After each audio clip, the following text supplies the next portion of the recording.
Hello everyone, good morning. আজকের আরও একটা সুন্দর ব্লগে তোমাদের অনেক অনেক অনেক ওয়েলকাম, অনেক অনেক ভালোবাসা। ডালিয়া ফুলটা কি অপূর্ব হয়েছে না দেখতে। লাস্ট কয়েকদিন থেকে এত ঠান্ডা পড়েছে যে ফুলগুলো কিছুতেই বড় হতে পারছিল না। আজকে আর কালকে মোটামুটি হালকা একটু রোদ বেরিয়েছে, যার জন্য একটু ফুলটা বেড়েছে।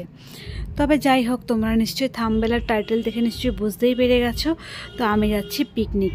তো যার জন্য আমি সকালে উঠেই সাজুগুজু করে নিয়েছি, চলো এবার বেরোনো যাক। তো দেখতেই পাচ্ছ এখানে আমাদের গাড়িও চলে এসেছে। আমি বাড়ির সামনে দাঁড়িয়েছিলাম, বাড়ির সামন দিকেই গাড়িতে উঠেছি আর অনেক অনেক মজা করেছি। আজকের ব্লগটা তোমরা দেখতে থাকো। আর এবার হয়তো তোমরা ভাববে গাড়ি ভর্তি ছেলে, উনি একা একটা মেয়ে কী করছে। অ্যাকচুয়ালি আমি এইরকমই, আমার যাদের সঙ্গে ভালো লাগে আমি তাদের সঙ্গেই অ্যাডজাস্ট হয়ে যাই। এখন তারা মেল ফিমেল বলে আমি কোনো ভেদাভেদ করি না। আর আমার ছিল ভীষণ একটা বড় দায়িত্ব, কি সেটা বলো তো। কারণ দুটো বক্স বাজাতে হবে, তাই আমি দুটো মোবাইল থেকে গান বাজাচ্ছিলাম। একটা বক্স উপরে ছিল, একটা বক্স ভেতরে ছিল, তাই সেই দুটোকে আমি কন্ট্রোল করছিলাম। তবে চলো এবার যাওয়া যাক। আশপাশের সর্ষে ফুলগুলো দেখতে কি ভালো লাগছিল না। মাঝ রাস্তায় পেয়ে গেছে খিদে, কি করা যায় বলো। সকলেই খাচ্ছিল, আমি আবার বেশ বসেছিলাম খাবো না বলে। ভেবেছিলাম টিফিনটা পিকনিক স্পটে গিয়ে খাবো, পরে মনে হলো আর থাকতে পারছি না, এবার খাওয়াটা দরকার। তবে খেতে খেতে পৌঁছে গেলাম পিকনিক স্পটে। আমরা জানুয়ারি মাসের সেকেন্ড উইকে পিকনিকে গেছিলাম। এটা আমার দ্বিতীয়বার পিকনিক, কিন্তু আমি ভাবতে পারিনি পিকনিকে গিয়েও এতটা ভিড় পাবো। ঢুকতেই হাতের বাঁ পাশে ভোলানাথ আর কালী ঠাকুরের মন্দির পড়েছে, তাই নমস্কার করে নিলাম। তোমরাও নমস্কার করে নাও। তবে যাওয়া যাক এবার ভেতরের দিকে। ভেতরে যা ভিড় ছিল তোমাদের কি বলবো। আমরা কোন জায়গা চুজ করব ঠিক বুঝে উঠতে পারছিলাম না। সেকেন্ড উইকে গিয়েও যে এত ভিড় পাবো সেটা আমরা বুঝেই উঠতে পারিনি। তবে যাওয়া যাক, চলো ভেতরের দিকে দেখি কোথায় ভালো জায়গা পাওয়া যায়। অবশেষে একটা ভালো জায়গা পাওয়া গেছে, সেখানে আমরা বেশ ভালো করে সুন্দর করে বসে নিজেদের কাজকর্মে ব্যস্ত হয়ে গেছি। আর অন্যদিকে ডিমও বয়েল হয়ে গেছিলো, তাই এখানে আমি বসে বেশ একটু ডিম বয়েলও খাচ্ছিলাম। তোমরা গেস করে কমেন্ট করে বলো তো আমি এখানে কটা ডিম খেয়েছি। যদি কেউ অরিজিনালি কমেন্ট করে বলতে পারো তাহলে আমি তোমাদের সেই কমেন্টের রিপ্লাই করব। তবে যাই হোক, ডিম সেদ্ধ খেতে খেতে অন্যদিকে চিকেন কষাও প্রায় অলমোস্ট ডান হয়ে এসেছিলো। তো এই চিকেনটা কষা খাওয়ার জন্যই করা হয়েছিল। আর এখানে তোমরা কি কিছু দেখতে পাচ্ছ? আমি কিন্তু কিছু বলিনি, তোমরা যদি কিছু দেখে থাকো কমেন্ট করো।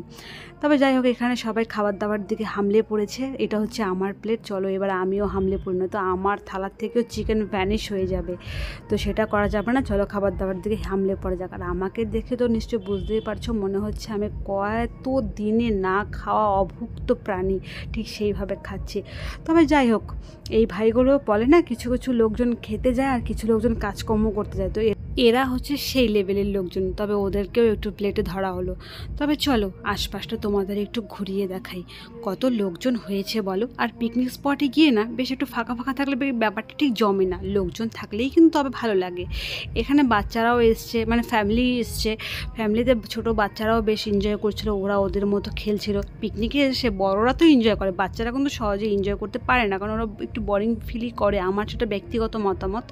তো এখানে যেহেতু ওদের খেলনাগুলো রয়েছে, ওরা বেশ খেলছিল। ওদের দোলনাটা দেখে, ওরা দোল খাচ্ছিল দেখে আমিও খানিক টাইমের মধ্যে মনে হয়েছিল আমি একটু দোল খাই। কিন্তু লিটারেলি বিশ্বাস করো, আমি অপেক্ষাও করেছিলাম কিন্তু আমি চান্স পাইনি। অবশেষে আমি ঘুরে এসেছি। ঘুরে এসে দেখি গলাটা শুকিয়ে এসছে, তারপর খেয়ে নিলাম একটু আইসক্রিম। তারপর মনে হলো হ্যাঁ, আমি তো ঘুরতে এসেছি, আমার তো একটাও রিলস করা হয়নি, তাই আমি দুই একটা রিলসের ক্লিপ করে নিলাম আর সেগুলো তোমাদের সঙ্গে শেয়ার করলাম। আর যে কথা সেই কাজ, মনে হয়েছে আর দোল খাবো না সেটা কখনো হতে পারে, সেই দোল খেয়ে নিলাম। আর এটা হচ্ছে সেই জায়গা, উই লাভ সারেংবাড়ি।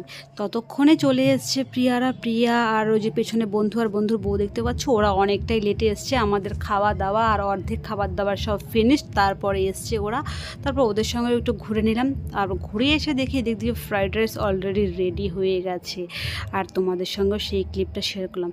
আর অন্যদিকে আমরা বেশ জমিয়ে একটু কাজু খাচ্ছিলাম, কারণ এদিক দিয়ে আমার বর একটু কাজু নিয়ে এসছে, কাজু আর কিশমিশ খাচ্ছিলাম। খেতে খেতে দেখি ওই দিকে মাটনও অলমোস্ট ডান। তাহলে আর দেরি কেন, চলো এবার ফ্রাইড রাইস আর মাটনের দিকে ঝুঁকে পড়া যাক। তো জাস্ট ওয়াও লেভেলের হয়েছিল, কিছু বলার নেই।